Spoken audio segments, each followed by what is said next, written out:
Hello everyone, कैसे हैं आप सब। आई होप आप लोग भी अच्छे होंगे। मेरे यूट्यूब चैनल में आपका स्वागत है। और जिस तरह से आप मेरे चैनल पर इतना प्यार दे रहे हैं, अपने कमेंट कर रहे हैं, मुझे काफ़ी अच्छा लग रहा है।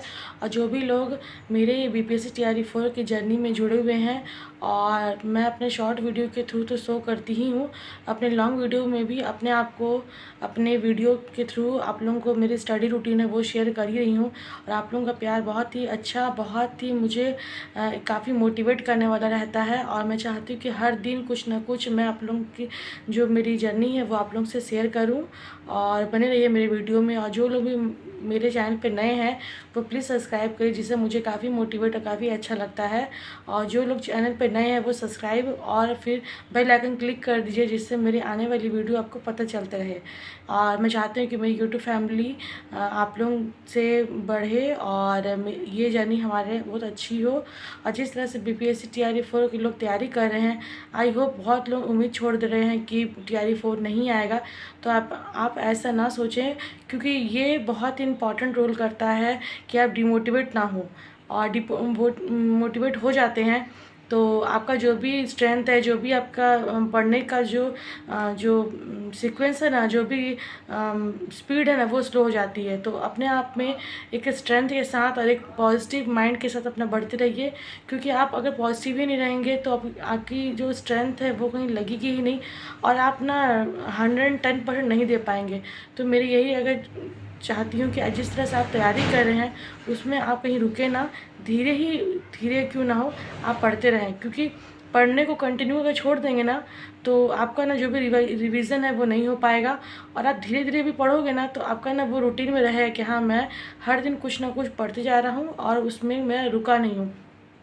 और छोड़ देने से आप फिर स्टार्टिंग से नहीं कर पाओगे, फिर से रिवीजन और लगेगा ना कितना मैं छोड़ दिया हूँ, कितना मेरा पीछे छूट गया सिलेबस। तो आप ऐसा नहीं होइए, क्योंकि मेरे जैसा और आपके जैसे बहुत सारे एस्पिरेंट है वो एक होप लगा के रखे हैं कि बीपीएससी टीआरई 4 में मेरा एक सीट ज़रूर हो जाए।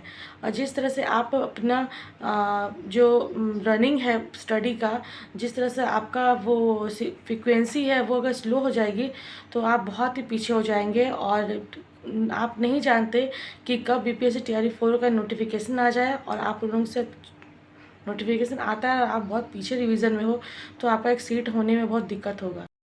और मैं भी अपने डेली रूटीन के साथ आप लोगों के साथ शेयर करती ही हूँ कि जिस तरह से आप अगर पढ़ रहे हैं और मैं भी पढ़ रही हूँ, तो मैं अपनी हर वीडियो में आप लोगों को कुछ ना कुछ शेयर कर रही हूँ। मैं जानती हूँ कि मैं अभी अपना वीडियो के थ्रू, अपना लॉन्ग वीडियो के थ्रू आपको ना थोड़ा एक्सप्लेन करने में थोड़ा मैं हिचकिचाती हूँ, क्योंकि मेरा स्टार्टिंग है, क्योंकि मैं बहुत दिनों के बाद अपना इस तरह से वीडियो बना रही हूँ, जैसा आप जानते ही हैं। और आप लोगों का इस तरह से मेरे चैनल पर रहना मेरे लिए बहुत ही एक रिस्पॉन्सिबिलिटी फील होता है।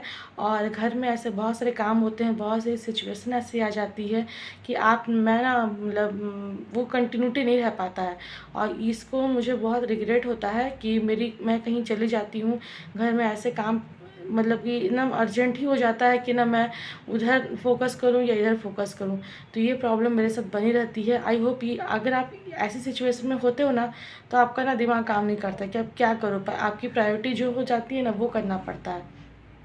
तो आई होप मेरी ये जो एक्सपीरियंस है, ये जो मेरा एकदम कम टाइम में मुझे समझ में नहीं आता कि मैं ये काम पे ध्यान दूँ या वो काम पे ध्यान दूँ।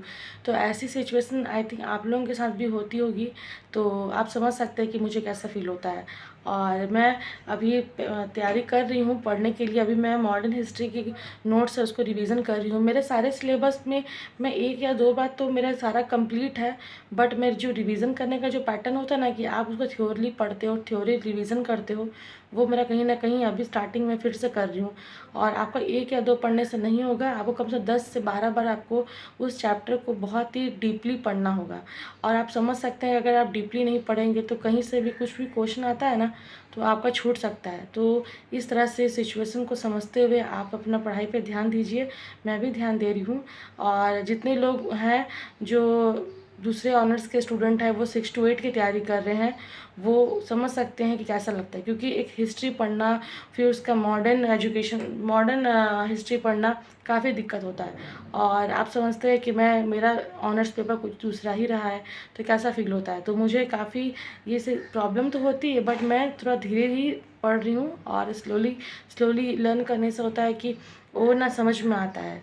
एक आप सोचो कि एक ही दिन मैं 4 या 5 चैप्टर पढ़ लूँ, ये पॉसिबल तो नहीं है।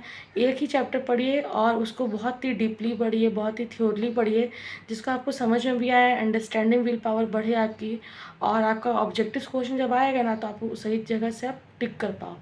और एक दिन में हर कॉपी को पढ़ पाना ये पॉसिबल नहीं है। एक चैप्टर पढ़िए और उसको बहुत ही अच्छे से पढ़िए, मैं यही चाहती हूँ। और मेरी वीडियो आपको कैसी लगती है प्लीज़ सब्सक्राइब करिएगा और कमेंट में ज़रूर बताइएगा। और मुझे आपका कमेंट का बहुत इंतज़ार रहता है, बहुत ही अच्छे अच्छे कमेंट करिए, क्योंकि एक ना मैं एक नई यूट्यूबर हूँ और अपने ब्लॉग के थ्रू आप लोगों को शेयर कर रही हूँ। आई होप ये समझ सकते होंगे और बने रहिए मेरे वीडियो में।